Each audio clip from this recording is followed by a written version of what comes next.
so many people, but yeah, with the family, it's all cool. This is so, it's overwhelming. You said a long time ago that Toronto would have a championship, that Toronto would win. I'm not sure how many people had that same belief at that time, but they sure do now. Tell me about this team, the resilience, and this team that never ever gave up. Yeah, these guys are unbelievable. It's all about the players and the coaches. They put everything out there on the court, and it was great to see them. I work for a great organization and great owners. It's such a huge opportunity, and I'm just thankful. Thank you. This is for you, Masai. This is for you. You know, I was thinking, you're from a small town in Nigeria.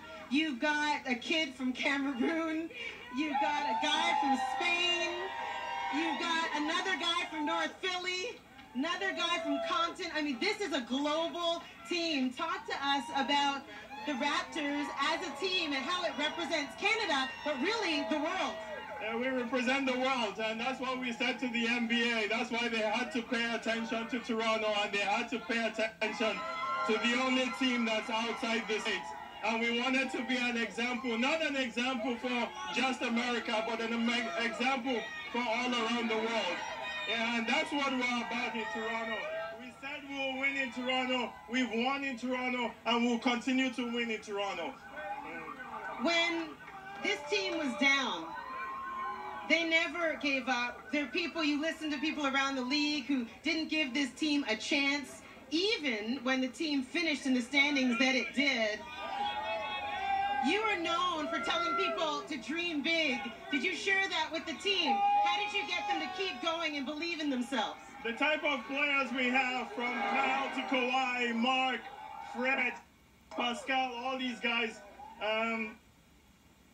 they dream big. That's why we found all these guys, and they already have that motivation. So Nick Nurse, well, just out of this moment, and this is awesome.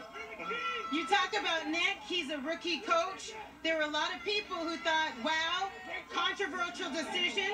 A lot of people who thought, but gutsy decision to say, hey, goodbye to Dwayne Casey, coach of the year at the time, and put his assistant in that job.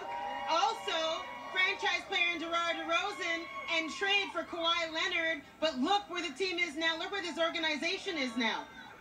We wanted to win, and those guys are a huge part of our organization and the foundation. And I really thank them for everything that they did.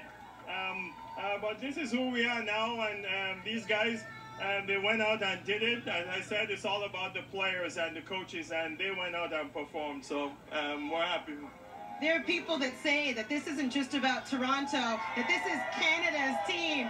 And in fact, Canadians have come to this place right now. They're all waiting. This is all for you. Can you believe this? Look at this. This is awesome. This is awesome. Yeah, this is all about Canada. You know, people from all over the country. This is about the world. Bringing people together, and we're really proud of it. What is it about this particular, though, Masai? You say Canada, and you know, from very north, we've been there together, from very north to other corners of this country. So many different people. Look at the diversity. Oh, amazing to see Masai with his elegant and equally inspiring wife, Ramatu, and the two kids. This has been such a journey for them, and a journey for all of these guys, James. There's Freddie VanVleet. Love Freddie.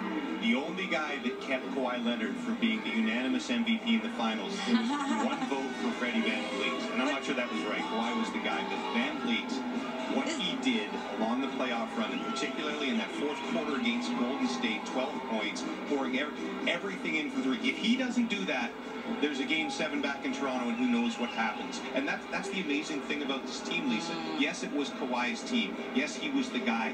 But all of those guys played critical roles somewhere along the way to make this team a champion. I just loved hearing Fred yesterday referencing the fact that this has just been one big, long day from Thursday that rolled right into Father's Day for him, and that he didn't have to play on Father's Day yesterday.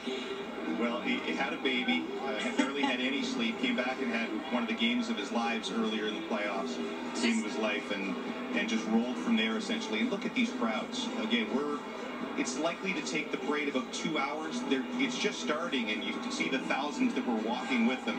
There's Drake, the ambassador of the Toronto Raptors, who I think, people loved Drake before. They really love him now. The ambassador of fun, I think, for Toronto as well. He flew some of the guys back, I guess, from Vegas. He's got his own plane now, went down to Vegas to join the team. And if you saw any of the posts on social media, they had some fun, Lisa, for a couple of days. It also seems to me, James, that Drake is an actual buddy of Kyle Lowry, for example. Some of these guys, over all these years, he is not just the face of this team, the ambassador of the team. He actually loves these guys. Well, he does, and many of the opponents too. He's great buddies with Steph Curry and Kevin Durant. But he took a lot of flack for some of his antics early in the playoffs, but he's just a massive fan of the Raptors. And the Drake curse, nobody can ever utter it again because they have a championship, and he's been a really big part of spreading the Raptors name around the world. Just to give people some perspective, you're looking at the first shots, really, of the guys, the team on these open-top buses, holding that trophy high in the air as he did on Thursday night. Also significant that he's wearing a Stoudemire jersey. Yeah, that's a great throwback to the early days of the Raptors. Tyrone Edwards now with Serge Ibaka. All right, first of all, congratulations. You brought home the chip. Thank you, man. We made it, man. Now, I want to put this in perspective. I am a Toronto kid through and through. Okay. And so this for me is actually a dream come true. For everybody, man. Not only you, for everybody. You know, myself, you know, my family. I'm sure everybody here in Canada, all the fans, dreams come true. For sure.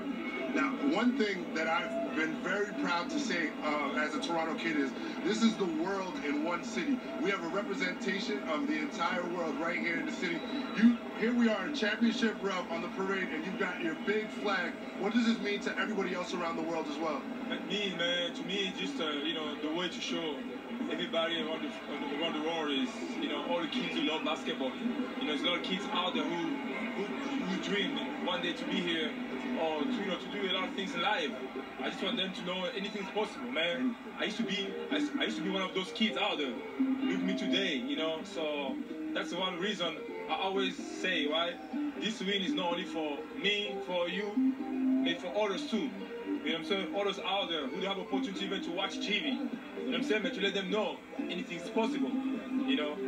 Amazing. Now, we, as Toronto fans, have come to love you over the last couple of years. We realize that you're also a chef. So, what is going to be the special championship meal? Oh man, I can't wait to show the world what I'm preparing for. It's gonna be a special edition of NBA Champ meal. Okay. You know what I'm saying? So I can't wait. It's gonna be crazy. Okay, yes. So when you had Kawhi on, Kawhi's facial expression when he realized what he was eating, shout out to Kawhi right there behind us, 2 buses down. Yeah. Kawhi's facial expression was like, what am I eating? So are you going to go even wilder? Kyle Lowry in the back raising that Larry O'Brien. Yeah. You see the MVP trophy as well? Yeah. So are we going for a shocking meal, or what's this meal going to look like? It's going to be a very shocking meal. But like I said again, it's going to be a special edition of NBA Champ meal. NBA Champ meal. You know what I'm saying? Oh, can't lose that. Yeah, you can lose that. Yeah. Okay. All right, and so for music is a big part of the culture when it comes to basketball. Yeah. What is your go-to genre of music when you're celebrating? Man, I like to listen, music from back home. Yes. To me, that kids here now, the young kid I used to be, I used to listen to the same music, right. And I want to keep listening to the same music right now. Right. It's to remind me how far I come. Right. Where I come from, and never forget where you come from, baby. Never forget. Never forget. Yes. So we can shaku to celebrate. We want to do everything. Just to represent, where we come from. Okay. Yes. My man. Thank you. Congrats. Thank you. Never never forget where you come from, and I absolutely love that Serge Ibaka still has this special Congolese restaurant here in Pickering, Maïve Grill, and I think she doesn't really deliver, but she delivers for him. So, you know, a very special thing. It's really grown in the city, and the multiculturalism. Well, the food from home helped. Game 7 against Philly, Game 4 against Milwaukee. He wreaked havoc against the Warriors, particularly in the last 4 games of those finals. And Serge Ibaka is a world champion. The parade continues here on TSN NCTV.